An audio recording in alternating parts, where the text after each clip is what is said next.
Assalomu alaykum do'stlar, sizlar yaxshimi, durustmisizlar? Xudolar, sizlarga oldin aytgandim. O'zimni onam o'tganlar 2018-yil noyabr kuni sog'liqlari joyida edi. Bizda Dushanbaga borganlar qaytishda avariya bo'lib o'tganlar.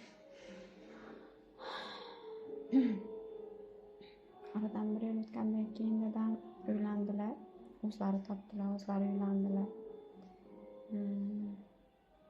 Dadamdan juda minnatdorman, juda minnatdorman. Bu prosta gap emas. Chunki dadam shunday ayollar topgani uchun xursandman. Chunki hech qaysi o'gay birov balasini o'zini balasidek qabul qilmaydi.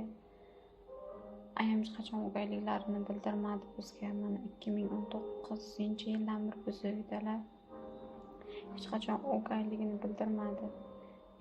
Bitta singlim, bitta o'g'li komir, ularni uyli joyli qilishdi dadam bilan.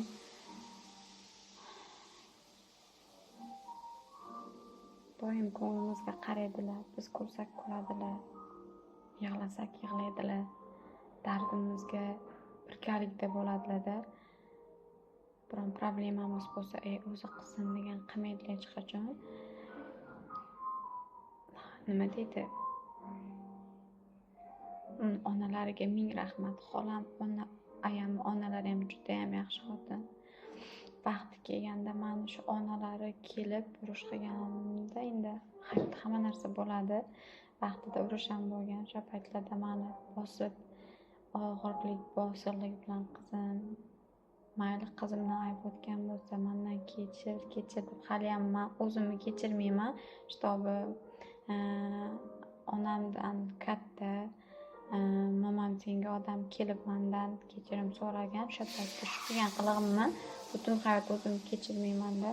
Shu menga dars bo'ldi. Men hayot shundan keyin ayam bilan yaxshi bo'lib ketdik. Arada yangi kelganlarida endi hamma joyda ham bo'ladi. Endi hammaning hayoti bir tekis emas.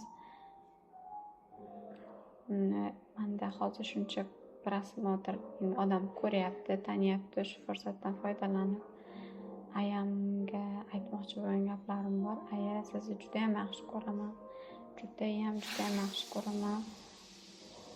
Sizga kattakon rahmat aya, boringizga shukur. Yaxshi ham siz bor ekansiz aya. Siz juda ham yaxshi ko'raman. Doim